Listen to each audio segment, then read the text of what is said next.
తెలంగాణలోని మందుబాబులకు కిక్కించే వార్త ఇది. ఒకటి కాదు, రెండు కాదు, ఏకంగా మార్కెట్లోకి 37 కొత్త బ్రాండ్లు వస్తున్నాయి. ఆ బ్రాండ్లు ఎలా ఉంటాయన్నది పక్కన పెడితే 37 రకాల కొత్త బ్రాండ్లు అనగానే మందుబాబులకి కిక్కు వచ్చినంత సమానం. తెలంగాణలో కొత్త బ్రాండ్లు తీసుకొచ్చేందుకు రేవంత్ రెడ్డి సర్కార్ ఇప్పటికే గ్రీన్ సిగ్నల్ ఇచ్చింది. ఇందుకోసం గత నెల 23న బేవరేజెస్ కార్పొరేషన్ కొత్త సరఫరాదారుల నుంచి దరఖాస్తులు కోరుతూ నోటిఫికేషన్ కూడా జారీ చేసింది. అయితే దేశంలో తయారయ్యే మద్యం బ్రాండ్లలో 95% కంపెనీలు కార్పొరేషన్ లో రిజిస్టర్ కాగా ప్రభుత్వ ప్రకటనతో సుమారు 10 కొత్త బ్రాండ్లు ముందుకొచ్చే అవకాశం ఉందని ఎక్సైజ్ వర్గాలు అంచనా వేశాయి. కానీ ఊహించని స్పందన లభించింది.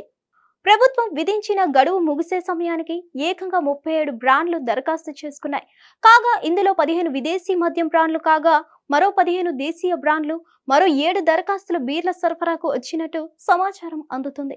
ఈ జాబితాలో గతంలో వివాదాల్లో చిక్కుకున్న సోమ్ డిస్టిలరీస్ కూడా ఉందని అంటున్నారు. అయితే వచ్చిన దరఖాస్తులను అన్ని కోణాల్లో పరిశీలించిన తర్వాతే మద్యం సరఫరాకు ఒప్పందం చేసుకుంటామని ఎక్సైజ్ శాఖ అధికారులు చెప్తున్నారు. ఆయా సంస్థల ట్రాక్ రికార్డును పరిశీలించడమే కాకుండా ఎంత ధరకు ఫిక్స్ చేసింది, ఆ బ్రాండ్ మద్యానికి ఇతర రాష్ట్రాలు ఎంత చెల్లిస్తున్నాయి, ఏ కేటగిరీలో ఆ బ్రాండ్ ఉంది, ఆ కేటగిరీకి మన రాష్ట్రంలో చెల్లిస్తున్న ధర ఎంత, ఒకవేళ సంస్థ ఫిక్స్ చేసిన ధరకు ప్రభుత్వ ధరకు తేడా ఉంటే ఏం చేయాలి, ధరల నిర్ధారణ కమిటీకి ప్రతిపాదించాలా లేదా అనే అన్ని అంశాలను పరిశీలించిన తర్వాతే నిర్ణయం తీసుకుంటారని అధికారులు తెలిపారు. ఈ ప్రక్రియ ముగిసేందుకు కనీసం మరో నెల రోజుల సమయం పట్టే అవకాశం ఉంది. కొత్త బ్రాండ్ల సరఫరాకు ఒప్పందాలు చేసుకునే సమయంలోనే మద్యం బేసిక్ ధరలను కూడా పెంచే ఆలోచనలో రేవంత్ రెడ్డి సర్కార్ ఉన్నట్లు తెలుస్తుంది. ఇప్పటికే బీర్ల బేసిక్ ధరను ప్రభుత్వం పెంచింది. కేవలం బీర్లు బేసిక్ ధరలను పెంచిన ప్రభుత్వం లిక్కర్ బేసిక్ ధరల జోలికి మాత్రం వెళ్ళలేదు. అయితే లిక్కర్ బేసిక్ ధరను కూడా కేసుకు 85 రూపాయల చొప్పున పెంచే ఆలోచన చేస్తున్నట్లు చెప్తున్నారు. బీర్ల బేసిక్ ధర పెంచడంతో బహిరంగ మార్కెట్లో బీర్ల ధరలు కూడా పెరిగాయి. ఇక ఇప్పుడు లిక్కర్ బేసిక్ ధరలను పెంచితే మద్యం ధరలు కూడా పెరిగే అవకాశం ఉంది. అయితే లిక్కర్ ధరలు పెంచాలా వద్దా అన్నది రాష్ట్ర ప్రభుత్వ బడ్జెట్ అంచనాలను బట్టి ఉంటుంది.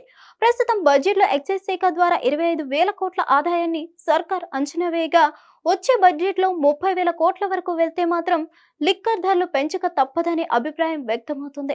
మరి చూడాలి, కొత్త బ్రాండ్ల రాకతో పాటు లిక్కర్ ధరలు కూడా పెరుగుతాయా లేదా ఇవే రేట్లను కంటిన్యూ చేస్తాయా అనేది చూడాలి. హిట్ టీవీ యాప్, ఇందులో short news, live news, entertainment shows, movies, digital magazines తో పాటు మీ జిల్లా వార్తలను కూడా ఫ్రీగా చూడొచ్చు. అంతేకాదు కేజీ నుంచి పీజీ వరకు విద్యార్థులకు స్కాలర్షిప్ కూడా అందిస్తున్నాం. ప్రతి వారం 10 మందికి లక్కీ డ్రా ద్వారా ఒక్కొక్కరికి 10,000 రూపాయలు అందిస్తున్నాం. ఇంకెందుకు ఆలస్యం, వెంటనే హిట్ టీవీ యాప్ ని డౌన్లోడ్ చేసుకుని ఫ్రీగా ఎంటర్టైన్మెంట్ పొందండి. Hit TV app. Hit TV app. Please download hit TV app. Hit TV app ని ఫ్రీగా డౌన్లోడ్ చేసుకుని ఎంజాయ్ చేయండి. మీకు నచ్చిన ఎంటర్టైన్మెంట్ కోసం హిట్ టీవీ యాప్ ని ఫ్రీగా డౌన్లోడ్ చేసుకుని ఎంజాయ్ చేయండి. హిట్ టీవీ యాప్ ని డౌన్లోడ్ చేసుకుని ఆస్వాదించండి, ఆశీర్వదించండి. ఇంతమంది సెలబ్రిటీలు హిట్ టీవీ యాప్ ని డౌన్లోడ్ చేసుకోండి అని చెప్తున్నారంటే ఎంత మంచి యాప్ ఆలోచించండి. అమెరికా అమెరికా అమెరికా అమెరికాలో చదవాలనుకునే వాళ్ళకి విశ్వసనీయమైన పేరు మన శౌర్య కన్సల్టెన్సీ. UK లో 1 year masters, UK లో 1 year masters, 2 years work permit up to 5 years visa. Contact Shaurya Consultancy. Contact 89851 89851.